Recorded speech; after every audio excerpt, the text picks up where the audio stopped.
Building on Andy's contribution to the history of computing, we will now turn our focus to digital technologies of today, especially graphics for their innovation, application, and impact. Here to share the story of Andy's impact on his life and in turn his impact on others is a former TA of Andy's. He's an Adobe Fellow, an Academy Award winner for the impact that After Effects has had on the film industry, and an Emmy Award winner for the impact that Adobe's character animation tool has had on broadcast. Please welcome Dave S. Congratulations to Andy for receiving the Computer History Museum's Fellow Award. And thank you to the museum for this opportunity to share stories about Andy and his impact on me, the graphics industry, and the world at large. Andy was already a legendary professor in the computer science department at Brown University when I started there in 1986. I first got to know Andy as a teaching assistant for CS11, the introductory computer science class. TAing for Andy is not just a regular TA job. TAs for Andy also write and participate in educational skits. As the humor TA, one of my jobs was to extend the decades-long tradition of delivering a drink for Andy in a different way at the start of each class. This ranged from a simple bottle of water to a hollow pumpkin billowing dry ice vapor to a bottle of baby shampoo filled with apple juice, as another former TA recalled on the I Know Andy Van Dam Facebook group. The skits, while flamboyant, are not frivolous. Besides entertainment, they serve a larger purpose of bonding the TAs to each other and to the students. Andy has always been thoughtful about the community he creates, employing a diverse range of TAs to encourage balanced representation in computer science, especially for women. Andy connects with you, hard, literally. He's known for rib-crushing hugs. To further the connection, every year, he and his wife, Debbie, invite the TAs over for a delectable dinner. If Andy is involved, the food is sure to be top-notch. Eating out with Andy at his usual haunts often elicits a visit by the chef. There's a Japanese word for when the chef gets free rein to make your meal, omakase. Whenever possible, that's how Andy rolls. It's a nice parallel to how he treats his TAs. Give them power and trust them to do great things.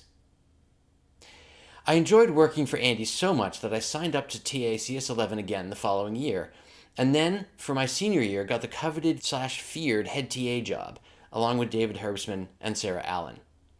The job was extremely challenging, but with Andy's trust in us, we rose to that challenge. When you become head TA, the previous year's leaders pass down the head TA missive with details on how to run the class, along with helpful tidbits about working with Andy, including his 4 commandments. Thou shalt not power trip. Thou shalt not flake. Thou shalt be proactive, and thou shalt not assume. He usually followed that last one with the old adage of, when you assume, you make an ass out of you and me. Andy co-wrote the world standard computer science textbook called Computer Graphics Principles and Practice. When I asked a group of Adobe principal scientists about who had been influenced by Andy, I received a flood of responses, many noting that the book was currently within arm's reach or visible just a few steps away, as it has been for me for 3 decades. Bringing it back to my co-head TAs, after graduation in the spring of 1990, Dave H. and I founded a company with 2 other Brown grads, and Sarah joined us soon thereafter. We wanted to become a hypermedia publishing conglomerate, using everything we learned from Andy about hypertext. 2 years later, in our last-ditch effort to save the foundering company, we created a visual effects and motion graphics application called After Effects to ride what looked like a promising new wave of video production migrating to desktop computers. Skills learned in Andy's CS224 computer graphics class paved the way. We shipped version 1.0 in January 93 and found immediate success. After an acquisition by Aldus Corporation later that year and a merger with Adobe Systems in 94, it continued on as Adobe After Effects, which is still the leading motion graphics tool today. After Effects would not have existed without Andy's role in gathering and training us. In addition to Sarah, Dave H., and me, many other Andy-trained developers have worked on After Effects, including Dan Wilk, Michael Natkin, Scott Snibbe, and Dave Sklar. If you follow the thread of Andy's influence to the next level, the countless projects that have been created using After Effects are inescapable if you watch TV or movies. Add in Sarah's role in creating Flash's RTMP video streaming on the web. then add in Andy's impact on Pixar and include all of their audiences. It's not possible to enumerate all the examples of Andy's students changing the world, but it's fair to say that Andy has impacted the vast majority of humans on this planet. Even the After Effects rendered motion graphics that the Computer History Museum produced for this event were possible because of Andy. Before I finish up, I'll just note that it did cross my mind that, as the missive warned, I shouldn't assume that Andy will like this tribute. But to keep it a surprise for him, he is seeing it right now for the first time.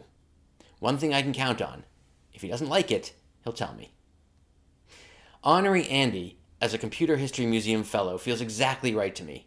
I can't think of anyone I know who has positively affected more people. Andy, thank you for everything you have done for me, for computer graphics, and for the world.